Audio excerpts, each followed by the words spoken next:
que não é a primeira da carreira. Tentativa, né? Tentativa. Mas é interessante porque, de certa forma, os dois executaram bem os seus planos. Né? Faltou o produto final, o gol. Mas não faltaram chances. Como disse o Bubu, o Kehler foi o nome do jogo. O Flamengo conseguiu gerar muitas situações de gol. Então não é aquele jogo, aquele 0x0 que você olha e fala, pô, mas tá amarrado, né? Não, o Flamengo tirando o pé. De fato, não foi o caso. Pontos para o Flamengo pensar em corrigir, e até os companheiros do Premier destacaram na transmissão, o Flamengo hoje você já sabe que vai atacar pouco pelo lado, pela formação que tem. Isso é uma coisa que o Birner sempre que está aqui fala também sobre como o Flamengo joga, como é desenhado o Flamengo, como ele é feito para aproximar os jogadores por dentro e tentar achar o espaço, e faz isso muito bem, porque consegue acelerar o jogo, trocar passes, fazer tabela, fazer 1-2, mas o Inter é um time que protege muito bem a área. Como qualquer time do Mano Menezes aliás. Então o Inter conseguiu defender bem a área. Claro que você vai ter que contar às vezes com a sorte, claro que vai ter que contar com o goleiro. E o Inter explorou muito outro problema do Flamengo, que é defender o lado direito com o Rodinei. Né? Tanto que hoje, no segundo tempo, entra o Mateuzinho, tinha que entrar mesmo. O Rodinei sofreu. O Pedro Henrique deu muito trabalho para ele. Vamos dizer que ganhou o duelo individual. Né? O Inter se criava muito por ali. Então, são coisas para avaliar. Né? Acho que no segundo tempo já era imaginado que o Dorival fizesse mudanças até para já ir gerindo o elenco também pensando na final. Mas não acho que dá para falar que o Flamengo jogou mal. Acho que faltou o produto final, que era o gol, mas assim, chances o Flamengo gerou, né? Acho que ninguém jogou mal, na verdade. E o primeiro tempo foi muito bom dos dois times. É que o segundo tempo foi, para mim, bem melhor do Flamengo do que do Internacional.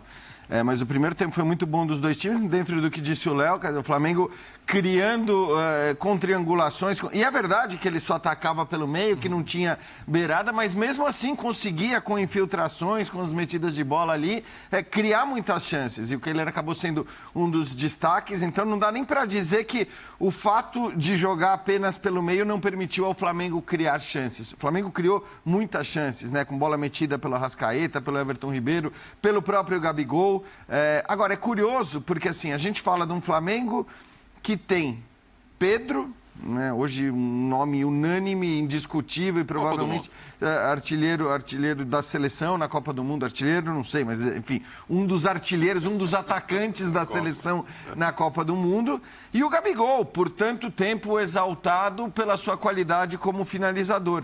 E esse roteiro que a gente viu hoje, do Flamengo perdendo um caminhão de chances, não é a primeira vez que acontece. Quer dizer, mesmo com o Pedro em altíssimo nível, fazendo muitos gols, o Flamengo tem repetido, né, esse roteiro muitas vezes de perder muitos gols.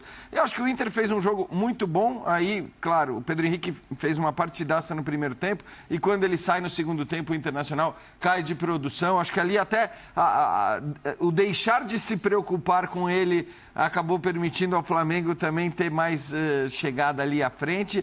O Flamengo chegou muito mais no segundo tempo. Acho que pela segunda metade do segundo tempo até poderia ter merecido uma vitória, mas foi um jogo muito legal. Esse é aquele jogo que o 0x0 está longe de ser nota, está longe de ser avaliação do que foi a partida. Sua análise do jogo também, Calçado. O Flamengo tem o jogo contra o Corinthians, bom, óbvio, tem uma final de Copa do Brasil. É uma chance, primeiro, do Corinthians estabelecer um resultado que leve a disputa para o Maracanã de verdade, não uma disputa virtual. Mas é um Flamengo que hoje, assim, como era para o Corinthians ontem, mas o jogo hoje é o Flamengo. O Flamengo tem um adversário muito mais difícil. O Inter tem a segunda melhor defesa do Brasileirão. Tem 26 gols, o Palmeiras sofreu 20. Então o Mano conseguiu, e esse era um problema do Mano na chegada. Assim, o Inter evoluiu muito, principalmente depois de uma pancada muito forte, que foi a desclassificação na Copa Sul-Americana. Ali, a coisa assim arriou e parece que ele conseguiu assim, aproveitar aquele momento cruel com todos e que poderia levar o ano para o Inter para o buraco. E dali o Inter buscou organização, força e participação coletiva dentro de campo para melhorar. E melhorou. Então, assim, resistir ao Flamengo, o Inter ficou com um terço da posse foi do Inter, 2/3 do Flamengo. Isso é normal para quem enfrenta o Flamengo. Só que o Inter acertou até mais o gol do que o Flamengo. Quer dizer, o Inter produziu muito dentro do seu padrão, do seu modelo de jogo, da sua forma de jogar. Vamos ver o Flamengo contra o Corinthians, porque se o Flamengo, se ele trava diante do Corinthians, como foi hoje na série de circunstâncias, o Pedro, o goleiro que ele defendeu bolas incríveis, e é verdade, mas foi um 0x0 em casa. no principal mês do ano. Porque tudo que foi feito esse ano desembocou aqui em outubro, que é o mês da decisão. E são duas competições super importantes. Então, e o Flamengo tem 2 oportunidades e uma terceira ainda de vaga para Libertadores. Não é, por que vaga? Às vezes é muito chato ficar falando em vaga, porque parece que ela é mais importante do que ganhar a Copa do Brasil. Ela é mais importante do que ganhar o título da Libertadores. Vem a reboque, vem junto. Então não é o mais importante a vaga. O que não dá é para imaginar um Flamengo fora da Libertadores no ano que vem. Isso seria uma tragédia. Mesmo fase de grupos, né? Por tudo que o clube. Exatamente. Por tudo que o clube representa, tá fora e ele investe, está fora da fase de grupos, é uma tragédia. Não está na Libertadores, então, é difícil classificar. Impensável, né? Impensável. Mas ele ainda não ganhou nenhuma das finais e ele ainda não está na fase de grupos pela classificação. Então ele tem muito que trabalhar. E o jogo de hoje era importante nisso, para demonstrar força. Não, o Flamengo Esse resultado foi hoje, bom? Então, Flamengo, o Prieto, assim, para quem joga em casa, com a força de quem vai decidir uma Libertadores e a Copa do Brasil, não. Não, né? Olhando para o jogo, 10 rodadas olhando para o sem jogo, você entende. Mas você acha... Eu acho até que pelo jogo, assim... Pelo jogo, acho... Eu acho que o Flamengo poderia ter vencido pelo segundo tempo. Acho que o Inter fez um bom jogo também, mas o segundo tempo, sobretudo a parte final... Está colocando o resultado, não foi tão satisfatório. Então, acho que não. Agora, olhando para a tabela, esse é um exercício curioso. Porque olhando para a tabela, assim, o Flamengo jogava em casa contra o Inter e poderia diminuir essa diferença de 5 para 2 pontos. No fim das contas, a diferença se mantém em 5. O Flamengo está a 2 pontos do G4, né? E a gente imagina que, claro, a priorização do Flamengo é total agora nas Copas, mas a 2 pontos do G4 está muito acessível ficar entre os 4 primeiros colocados para quem tem esse elenco. Então, faltando 8 jogos. Faltando 8 jogos. Então também está longe de ser um resultado trágico e tudo mais para o Flamengo, até porque a sua maior chance de Copa, de vaga direta, vem em um dos 2 títulos. Para o Inter, é curioso, né? Porque para o Inter, você pode olhar por 2 aspectos. O torcedor que tem a esperança ainda da briga pelo título, bom, esse pode ver amanhã essa distância para o líder Palmeiras subir para 12 pontos. E aí, sinceramente, eu acho que 12 pontos, né? Faltando aí 8 rodadas para o final do campeonato, fica, sinceramente, impossível para um time tão regular quanto é o Palmeiras. Se você olha pelo outro aspecto, né? Se você olha para o fato de que, para o torcedor que está menos otimista e que diz que o objetivo do Inter é ficar entre os 4, aí eu acho que foi um ótimo resultado. Porque você jogou contra um adversário direto nessa disputa. Que não está esculhambado. Que não está esculhambado, que estava inclusive completo, né, Bubu? Esculhambado. E fora de casa. E fora de casa. Eu tô na segunda fila aí. Foi um bom resultado. Pro Inter. Eu acho que... Pro Inter. Exato. Pro Inter. Cara, o Flamengo tá a quantos pontos do Palmeiras, meu Deus? A essa altura do campeonato, 63 a 49. Estamos falando de... Agora tá 14 e pode virar 17 amanhã. Faltam 28 disputas. Não, mas o Flamengo eu não tô nem discutindo. Eu nem falo pelo título. Eu olho pra campanha do Flamengo. A gente entende que o Dorival herdou boa parte da campanha problemática. Mas é pouco. Mas é muito pouco, né? É um campeonato ultra decepcionante. Essa decepção vai ficar para trás dependendo do resultado das finais, mas ainda assim é um campeonato na base muito abaixo. Desde que vença. Que faça a sua parte. Aliás, ele pegou, acho que estava 9 atrás do Palmeiras, não é isso? Quando ele pega o Flamengo. Agora pode ir para 17. E para mim, amanhã. ele toma a decisão equivocada no confronto direto contra o Palmeiras de preservar jogadores. Teve gente que concordou, eu fui contra. Acho que ali ele assinou já assim, ó, tipo, o brasileiro não é a nossa prioridade, né? Deixa isso aqui com o Palmeiras. Com ajuda, claro, é muito bom estar do lado do Calçade, né? Eu fuçando aqui nos números, nas estatísticas, o Flamengo fez 40 cruzamentos nessa partida. É muita coisa. Para quem trabalha com estatística de futebol, normalmente, quando um time chega a 30, é demais. 30 é over, né? 40. 40, então, acho que o primeiro tempo estava 28-3. No primeiro tempo. Então você tem o Pedro, um cara como referência, mas a gente estava falando aqui, o Léo estava comentando, né? Do Birner e tal, desse jogo mais centralizado, mas, né, do Flamengo. Abusou demais. E isso ajuda a explicar. Porque teve tanto volume, tanta posse, a pressão foi tão grande, né? No segundo tempo tinha esse número, uns 28, ele cruzou mais no segundo tempo, mas a coisa ficando mais difícil. E que você vai buscando a área. Tudo bem que tem até o Pedro. O Pedro é um cara que sempre se busca aquela bola lá na segunda trave, aquela entrada do Pedro. Até no primeiro tempo tem uma finalização assim dele maravilhosa. Do jeito que vem, ele pega. Né? Foram 28 no segundo tempo. Isso, 28. É uma bola que o Keller se antecipa também ao movimento dele. É brilhante. Ele vai magnífico. Agora, foram 28 no segundo tempo, porque aí também o Flamengo passa a ter a opção pelo lado ali, né? E no final acontecem muitos cruzamentos. Essa é incrível. Sim, do ponto de vista centroavante, esse é magnífico, que do jeito que ele chega, ele finaliza e a bola vai para o gol. E o goleiro sai perfeito para interceptar a bola. Quer dizer, foram duas ações perfeitas. Dos dois lados. Exigir mais do Pedro ali não dá. Né? Ele, do jeito que veio, ele pegou. E ele é um atacante que ele finaliza do jeito que a bola vem. Ele tem recurso para todo tipo de finalização. Mas hoje foi um dia dessas defesas incríveis, de lances como esse, desperdiçados. Agora, para o Inter eu acho que não é ruim, para o Flamengo é pouco. Mas vamos ver, também tem um outro lado. A gente fala muito pensando em final de Copa do Brasil, é o que está no horizonte, para o Flamengo, para o Corinthians, que não jogou hoje, mas jogou ontem. Só que o Corinthians não tem a capacidade de se defender hoje como se defende o Inter. Esse Inter aqui se defendeu melhor. do que é natural para o Corinthians.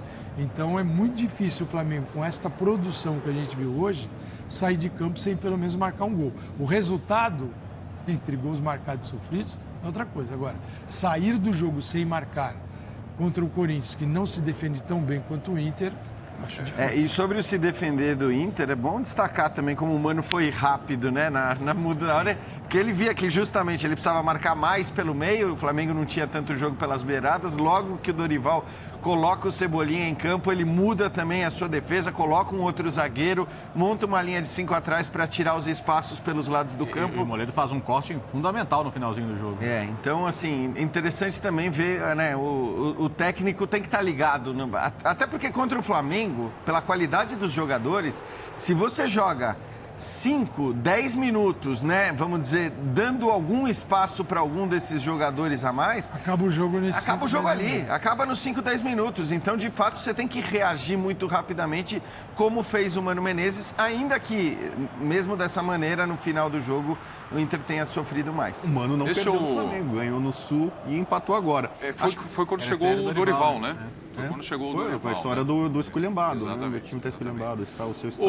Acompanhando o jogo, eu vi, no final do primeiro tempo, o Gabigol reclamando bastante com o árbitro na saída do campo. Reclamou, foram para o vestiário, voltaram no segundo tempo e termina o jogo, ele toma um cartão amarelo, né? Aí a questão que está repercutindo muito nas redes sociais. Estava pendurado o Gabigol? Ele forçou esse cartão amarelo ou não? Já mudou a polêmica até, viu, Prieto? Porque ele parece que estava pendurado, né? Sim, teve uma... Na transmissão teve um erro de conta, porque teve uma expulsão com o segundo amarelo, só que quando tem essa expulsão, o amarelo que ele tomou deixa de contar, né? Eliminar, então, na verdade, Ou seja, o Gabigol usou um dos seus maiores talentos no final do jogo para conseguir o terceiro amarelo. É algo que ele não tem... Ele sabe como chegar. Ele não teve dificuldade nenhuma em conseguir. Como é que faz isso? Não, ele... Treina bastante. Professor, deixa comigo. O que está gerando polêmica agora é o fato dele ter afirmado que forçou o cartão amarelo, né? Porque a gente já viu em outros casos no Brasil... Já na UEFA, já deu problema. Já gerou, já gerou suspensão. Sérgio Ramos, lembra? Contra o Ajax? Exatamente. Isso, né? Foi na UEFA, né? Foi. Ele pegou 2 jogos. Pegou 2 jogos porque disse que tinha forçado o cartão. Exatamente. E aí os caras, bom, já que você disse que forçou... Mas pode acontecer isso com o Gabigol aqui? Não sei, a gente não sabe de nada do que pode acontecer. O tribunal em reta final de temporada é aquela caixinha de surpresa. Não, mas não é o primeiro ano. Você já percebeu que o STJD sumiu do noticiário? Sumiu, mas desapareceu assim num nível. Quer dizer, ele tinha um nível de protagonismo que era 100. Sim. Agora ele está menos de 0. Mas você sabe que é até gostoso ouvir isso, de certa forma, né? Você não tem você não tem tapetão. Mas isso é institucional. Assim, não é... por acaso. Não, nada acontece por acaso. Isso é algo que é o seguinte... Vamos fazer com que não falem mais de vocês. Vocês ficam ali, só o que cair ali dentro, não fiquem levando coisas para a pauta que não interessa, vai dar treta. Então é o seguinte, o STJD não fez até agora. Então é melhor ficar aqui. Ô, Calçade, eu só me pergunto se essa qualidade que você falou que o Gabigol tem em tomar cartão, Ele falou, tá ligado? Desculpa, Jean, aspas. Eu tinha que tomar cartão, não hoje, jogo próximo. Não, e só falta ele ter falado o seguinte, segurei até o final do jogo para levar no final. Não, então, é que tá, é isso que eu ia perguntar. Eu me pergunto se aquilo que aconteceu no final do primeiro tempo também era esse esforço. Porque no final do primeiro tempo aconteceu a mão, ele foi lá para cima da arbitragem. Sabe que a gente... E acho que não, é uma coisa natural, né? A gente convive muito com ex-árbitros, né, que são comentaristas de arbitragem hoje, eles dizem que eles também sabem quem são os pendurados, e tem uns que eles olham e falam, não vou dar. Você não vai Nós trabalhamos calçado também com Oscar Roberto Godoy. E o Godoy cansou de contar pra gente. Né? Pegou um jogo, por exemplo, Jean Oddi pendurado. Fazia, acontecia, ele chegava no jogador assim, no gramado, só falando, eu não vou te dar amarelo, só se for vermelho. Amarelo não. Pois é, porque aí perigo o cara começar a forçar demais. Ele fazia pior, né? Pode bater nele que hoje não tem amarelo pra ninguém. Pode bater nele. Outros tempos, né? Não, em tempos em que alguns jogadores forçavam cartão para não viajar, por motivos pessoais, né? Aqui a gente está falando de uma vantagem técnica. Sábado de carnaval no interior, hein? Isso aconteceu, não vou falar quem é, né? Jogador aposentado. Quem? A filha, não vou falar. Já falei antes do programa para vocês. As filhas estudavam com as filhas do meu irmão, aqui perto. E aí ele leva um amarelinho. E na escola, a criança conta, né? Conta. Meu pai levou um amarelo para domingo, a gente vai viajar. Tá. Acontece, isso aí acontece. O mundo é desse jeito mesmo. Bom, enfim, o Gabigol cumpre suspensão no próximo jogo. Agora, é o do final de semana. Eu acho que, sinceramente, é obrigação do jogador fazer isso quando tem essa. Quando sabe que não vai jogar o jogo seguinte, ele tem que forçar o cartão amarelo mesmo. Acho que, falar assim, também? Não, falar não. Evidentemente não, porque a hora que ele fala, ele acaba dando margem para eventual suspensão a mais e tudo mais. Mas agora, tomar o cartão amarelo nesses casos, eu acho que no fim das coisas, você sabe que você não vai jogar. Você tem uma oportunidade de zerar os seus cartões, você tem mais... Antes de data FIFA é muito comum, né? Sim. A gente fazer um cálculo, pega alguns jogos antes da data FIFA, força cartões para você tomar o terceiro antes de viajar. Agora, normal. Mas no caso do... Forçação inteligente, né? Tem que ser no final do jogo mesmo, né? Mas no caso do sem Gabigol, correr o risco do vermelho. No caso do Gabigol, só assistiu a JD, eu digo para ele, não vem com essa não. Você tomou amarelo porque você é o Gabigol mesmo. Não vem querer agora dizer que você... Ele vem dar essa desculpa, não, que a gente não cai. Ninguém pode dizer que ele não tomaria do mesmo jeito, isso é verdade. Numa dessa, para ele, é melhor falar que forçou do que falar, Gabigol, de novo, aí, ó, outro cartão, então, né? Sem tá pendurado. Mas por isso que eu acho que ele deu a entrevista aqui. Eu também contei fora da hora aqui sobre o Lugano, nosso companheiro. Teve um repórter, acho que o Tony Assis, uma vez perguntou para ele, né? Era uma situação dessa, né? E o Lugano, se tomasse o cartão amarelo, estaria suspenso, perderia o próximo jogo. Aí perguntaram para o Lugano, você vai forçar? Você forçou o terceiro cartão amarelo? Não, eu não preciso disso. Ele não precisa. Agora, vamos lá. Bom, então, dito sobre o Gabigol, esclarecido, né, essa questão do que ele acabou dizendo, que forçou, de certa forma, esse cartão amarelo e cumpre suspensão exatamente numa partida que ele não iria entrar, não ia jogar, o Dorival ia poupá-lo. E agora poupa porque ele cumpre suspensão. Aí eu pergunto para vocês, então vamos para o campo, vamos para o jogo. Como é que foi o Gabigol dentro de campo hoje? Ele desperdiçou pelo menos uma boa oportunidade, mas aí não é exclusividade dele, né? O Pedro, que tem sido a cereja do bolo, né? A grande atração do Flamengo e do futebol brasileiro, também desperdiçou. Ele parece um pouco perdido ainda na finalização. Aquele Gabigol tão letal, é claro que mudou o posicionamento, a gente já falou sobre isso. Ele está trabalhando mais para o time, jogando de forma mais coletiva. Não que não jogasse antes, né? Mas o entendimento com o Bruno Henrique era outro, né? O Bruno Henrique trabalhava muito para ele, né? Hoje o time trabalha mais para o Pedro. Com tantos cruzamentos, como a gente falou, o Pedro acaba sendo alvo. Então, não falta disposição. Ele fez uma boa partida, não fez um jogo ruim, mas não está justificando o apelido, né? Está faltando o tal do gol, né? Ele está mais Gabi do que Gabigol. E aparentemente isso não incomoda, né? Uma das vantagens de o Flamengo ter contratado o Dorival é porque o Dorival, desde a época do Santos, tinha uma relação muito boa com o Gabigol. O Gabigol, que em alguns momentos já foi mais temperamental, já discutiu com treinadores, né? Por isso, por aquilo. Com o Dorival, não importa a posição dele, a seca de gols, né? A estrela para mudar de figura, passar a ser o Pedro, nada parece afetar o Gabigol. E ele está tão coletivo que até, digamos que o cartão que ele tomou tem um fundo, né, social rubro-negro. No ESPN FC ontem, a gente bateu um papão sobre isso com o Zinho, com o Fábio Luciano, João Guilherme. O Gabigol assume no Flamengo uma condição totalmente diferente daquela que ele tinha. O Gabigol era o jogador que colecionava, como o nome diz, gols. E assim, quando você bota a camisa do Flamengo e de time grande, né? Com a importância que tem o Flamengo, você é o artilheiro do time, a tua vida é uma vida, você vive lá nas estrelas, né? E ao entrar o Pedro, esse papel, porque muda o jogo do Flamengo. O Flamengo passa a ter um jogador mais adiantado. O Flamengo, ele é o jogador dessas construções que gera profundidade para o Gabigol fazer os gols. E quando tinha o Bruno Henrique, o Gabigol já fazia muito isso. Eu lembro aquilo que a gente falou ontem. Na semifinal da Libertadores do ano passado, quando vai para a final contra o Palmeiras, o Bruno Henrique faz os 4 gols da semi. A maior parte ali de gols abastecidos pelo Gabriel Barbosa. Então, o Gabigol, assim, com o lançamento, o Gabigol já fazia esse papel.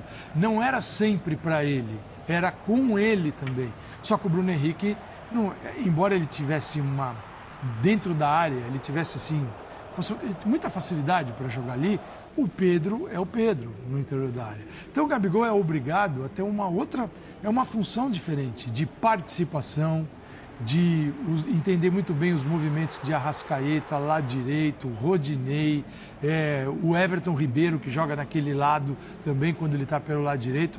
E o Gabigol é convencido pelo Dorival, e aí quem contou acho que foi o Zinho, né? Falando, o Dorival chama o Gabigol e eles conversam sobre o Santos. Sim, ele jogou lá. O Dorival falou isso já. E aí o do Gabigol, tudo bem, ele conseguiu entender isso e aceitar. Se ele não aceitasse, Prieto, não ia dar certo. Lembra, agora, é importante destacar o papel do Dorival. Ele conversou e ele aceitou. Lembra com o Rogério Ceni, o Rogério chamando o Gabigol aqui na beirada do gramado e era difícil a relação de momentos da partida, que a partida exigia uma função diferente, o jogo do Flamengo ficou com 1 a menos, e era difícil, ele não aceitava. E ele aceita. Ele aceita e ele prova a utilidade dele. Ele não deixa de ser reconhecido, o grande jogador que porque ele agora tem o Pedro dentro da área. O Pedro faz os gols, o Gabigol é um jogador apagado nessa constelação do Flamengo. Quando você fala de Santos, Calçade, você está falando de Ricardo Oliveira, de uma época que ele estava monstruoso em fazer gol. O 2015, né? 2015, o Ricardo Oliveira é artilheiro no estadual, no brasileiro, o Gabigol na Copa do Brasil. E um puxava o outro. E assim, o principal responsável pelos gols era o Ricardo Oliveira. Nem era o Gabigol. Mas ele fazia os dele e servia muitos também. Muitos dos gols do Ricardo Oliveira eram assistidos pelo Gabigol. Então não é que era Mas tem uma coisa curiosa, né? Assim, meio 2019, quando ele está no auge, quando ele faz os 2 gols contra o River, todo mundo olhava ele como centroavante da seleção brasileira na Copa do Mundo. O Tite está acompanhando a partida. Quem vai ser o Pedro, não vai ser titular, né? Estava no Maracanã hoje, então, o Tite e o César Sampaio. O Gabigol está completamente fora, sem chance. E se a gente voltar um pouquinho no tempo, não precisa ir tão longe, era o Pedro descartado, porque era um reserva, que não era nem liberado para jogar os Jogos Olímpicos, e o Gabigol havia quase que um clamor, né? Né? A popularidade, o carinho.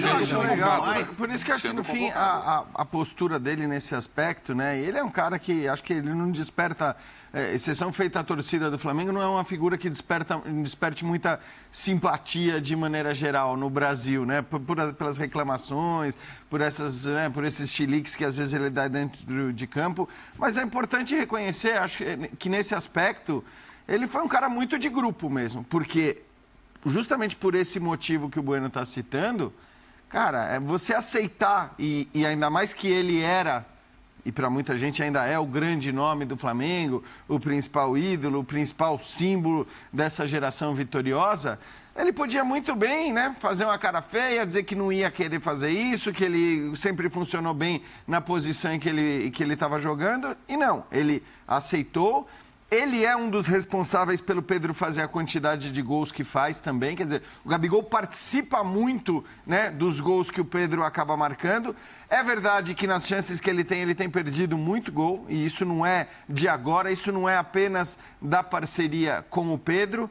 Mas o que eu quero dizer é que, assim, todo o contexto de Copa do Mundo e de seleção brasileira poderia, de alguma maneira, fazê-lo pensar 2 vezes antes de topar exercer essas funções diferentes que o Calçade citou. É claro que, idealmente, teoricamente, você fala, cara, o cara é contratado do Flamengo, está lá para obedecer o que o técnico manda ele fazer. Mas a gente conhece as coisas, a gente sabe que no futebol não é assim. Certos jogadores têm o privilégio de poder dizer não para determinadas orientações e determinadas também, coisas. Ele teve as oportunidades dele na seleção, né? Não, ele teve. Ele não aproveitou, não foi bem. Eu sei, mas assim, você não acha que se ele está fazendo um caminhão de gols no Flamengo, um atrás do outro, o nome dele permanece muito mais em voga para ir para a Copa do que o do Pedro? Então acho que assim... Talvez, mas assim... ele não merece ir para a Copa, não ia fazer dele um encaixe melhor no que o Tite pensa do que é o Pedro. Claro. Porque ele estaria competindo com hoje o Richarlison, com o Gabriel Jesus, mas não com o Pedro. Nem com o Matheus Cunha, que fazia... estilo de jogo. É diferente. Numa seleção que tem seleção, normalmente seleção, o treinador pode escolher quem quiser. Às vezes é difícil escolher porque não tem. E esta reabertura de temporada agora, quando começou a temporada da Copa, o futebol brasileiro... O Tite tem que agradecer, porque tem jogadores Caiu da árvore.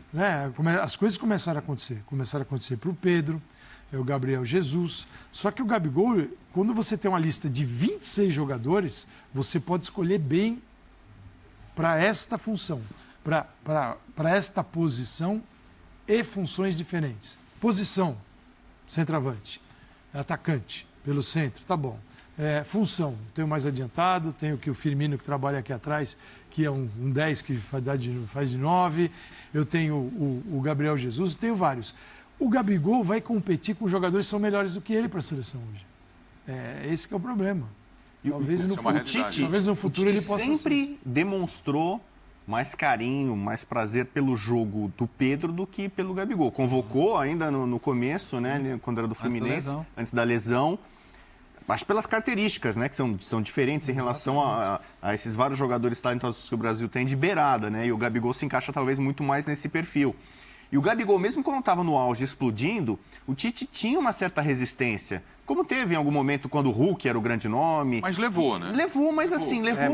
Até com o Vinícius Júnior foi assim, né? Ele foi um pouco reticente também, um pouco vagaroso para aceitar o fenômeno Vinícius Júnior. Então, quando estava o fenômeno do Gabigol, o Tite demorou para absorvê-lo. Não tem uma diferença. Mas eu ia citar justamente esse exemplo que você trouxe do Vinícius Júnior, porque eu me lembro, isso já faz o quê? Faz mais de 1 ano e meio, talvez faz 2 anos, de uma conversa com o Tite na CBF, em que ele falava o seguinte, ele falava, cara, eu vejo o Rodrigo muito à frente do Vinícius Júnior. Ele falou, com todas as letras. E ele estava. Eu vejo o Rodrigo muito à frente do Vinícius Júnior por tudo que...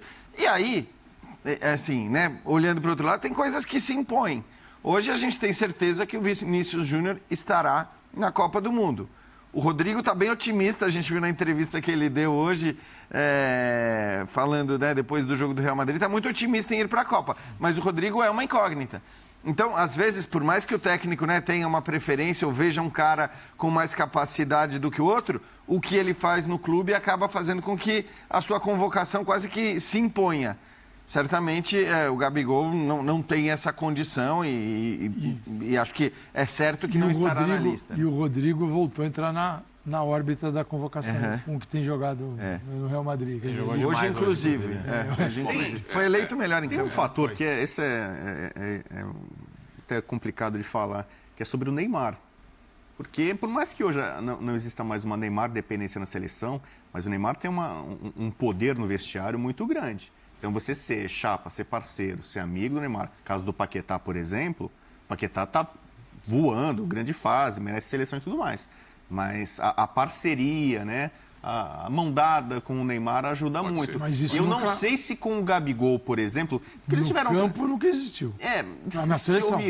Alguns dos jogadores de destaque do Brasil, Gabriel Jesus, o Neymar tem um ótimo entendimento, Richarlison, são amigos, são parceiros. O Neymar está falando disso, que ele está muito feliz, muito satisfeito de estar jogando com um grupo que é tão gostoso para ele, né? São muitos parças. E não sei, né? Tem várias questões aí pessoais e tal, que podem também pesar, né, pelo fato de o Gabigol, quando teve na seleção, não ter se sentido tão à vontade assim. Porque acho que talvez ele tinha um técnico que não morria de amores por ele. E talvez o Neymar, que é a estrela da companhia, talvez ele não tivesse o mesmo entendimento, entrosamento, como o Neymar tem com outros jogadores que frequentam a seleção brasileira. Deixa eu puxar o fio aqui de volta para Flamengo e Internacional. E na verdade, para o Flamengo, que na próxima semana tem o primeiro jogo aí da decisão da Copa do Brasil. O Flamengo veio aí numa crescente, se classificando para as finais da Copa do Brasil. 2 grandes jogos, né, contra o Vélez Sarsfield, principalmente do Buenos Aires, depois do Maracanã também, e jogos do Campeonato Brasileiro, botando o time titular. E eu pergunto para vocês, depois do que vocês viram no jogo de hoje contra o Internacional, nas últimas semanas, como chega o Flamengo para a decisão da Copa do Brasil? Eu acho que ele não está no pico. Você pegar assim, quais foram as semanas que o Flamengo jogou o melhor futebol do ano? Sem dúvida foi o período das semifinais. As semifinais com o Corinthians, as semifinais com o Vélez. Tem por de ritmo. Eu acho que tem uma certa desmobilização depois das semifinais dos jogos de Campeonato Brasileiro. Natural. Tem questões físicas também, enfim. Tem uma série de condições. Que o seu planejamento é para bater um outro pico de performance semana que vem. E eu acho que isso é perfeitamente possível, tá? Então, eu não acho que seja um caso para se preocupar. Eu acho que está tudo meio dentro do planejado. E mesmo hoje, num jogo de 0-0, a gente viu a quantidade de perigo que o Flamengo é capaz de gerar com os jogadores que tem. Então, essa é a questão. Eu não acho que seja uma coisa muito preocupante. Talvez, né, Léo? Eu acho que assim, o favoritismo que a maioria das pessoas, corretamente, para mim, atribui ao Flamengo, eu acho que esse favoritismo ele se dá muito mais pela qualidade técnica, pela qualidade do elenco, do que pelo jogo, né? Hoje eu não consigo olhar para os dois e dizer o Flamengo está jogando muito mais, o Flamengo coletivamente funciona muito melhor do que o Corinthians, que inclusive acho que tem evoluído, né? Tem uma evolução gradual. Tira o jogo de ontem do caminho. Exatamente. Exatamente. Tira o jogo de ontem. Questões individuais também. Mas é que assim, evoluções, eu sempre digo isso, né? Não dá, se a gente ficar discutindo evolução de um time jogo a jogo, aí a gente não vai ter evolução nunca, porque nenhum time de futebol a cada jogo melhora um pouquinho durante 20 jogos seguidos. Não é assim. Você tem que pegar blocos de jogos, né? E eu acho que o Corinthians evoluiu. Para mim, o Flamengo é favorito ainda muito pela qualidade dos jogadores que tem, porque o Flamengo é o time que precisa de pouco espaço, precisa de uma bobeada do adversário, que pode estar eventualmente, como aconteceu inclusive contra o São Paulo na Copa do Brasil, pode inclusive estar jogando pior, criando muito menos, mas tem a qualidade para, na hora que ele cria, na hora que ele consegue, pela qualidade dos seus jogadores, e aí, né, nesse aspecto completamente focado, empenhado e concentrado, fazer a diferença. Para você, Calçade. Não é que eu tenho dúvidas, mas assim, o momento já foi melhor. Então, ele já chegou para algumas partidas no nível superior que você não via muita chance para o adversário. É claro que se o Corinthians tivesse jogado bem ontem, contra o último colocado do Brasileirão, você vai falar, é o último, tá, mas... E ao contrário, por ser o último, foi uma desgraça, foi um negócio assim, realmente de sabe aquela corrente quando tá fraquinha, a lampadinha tá... Aquela lâmpada antiga, né? Seu filamentozinho... Vai queimar. Você fala, vai queimar? Foi um jogo, foi no Corinthians, conseguiu ficar 90 minutos assim, né? Então também o outro lado não dá essa... Se o Flamengo, se tem dúvidas, as maiores estão do lado do Corinthians. É que essa capacidade de muitos decidirem, muitos... Everton Ribeiro, pode. Rascaeta, pode. Pedro, pode. Né? Gabigol, pode. Se que precisar, aí usa o banco. O Cebolinha não está naquele nível que ele imaginava voltar ao Brasil, nem o Flamengo ainda não atingiu. Né? O Flamengo esperando do Cebolinha, um jogador que entra e decide jogos e coloca dúvida na cabeça do treinador, precisa mudar o sistema para colocar o Cebolinha no time. Não tem essa dúvida hoje. Mas ainda tem um banco muito superior. Então, é muito difícil para o Corinthians, porque assim, tudo, para onde você vai na análise, você vê uma vantagem do Flamengo. No coletivo é melhor, no individual é melhor, tem o jogo da volta em casa. Neoquímica pode fazer uma grande diferença. Pode ser, mas aí o primeiro jogo a final tem que sair viva desse jogo da semana que vem. O Corinthians sabe no que não se espelhar. Essa temperatura, claro, Você acredita que vai entrar com essa temperatura que entrou contra o Juventude, que foi um negócio assim horroroso? Não. Então. Né? E o Flamengo também entra numa final sabendo disso. Mas acho que hoje o Flamengo esteve mais perto do que será o Flamengo da final do que o Corinthians. O Corinthians não sabe nem onde encontrar, que gaveta vai abrir para voltar a jogar, porque o jogo de ontem foi um negócio assim, foi um abandono da partida, mas o Flamengo ainda tem mais condições de ganhar, mas não ganhou ainda. Né? Não é que já ganhou. O jogo que não foi jogado eu não gosto, não. Você está falando só do primeiro jogo. Só do primeiro. O segundo, porque o segundo... Falta muito tempo. Qual é a vantagem do segundo? A vantagem do segundo é um placar já que te oferece estrategicamente uma situação para você definir. Então, assim, fui lá e ganhei 2-0. Pô, é uma situação.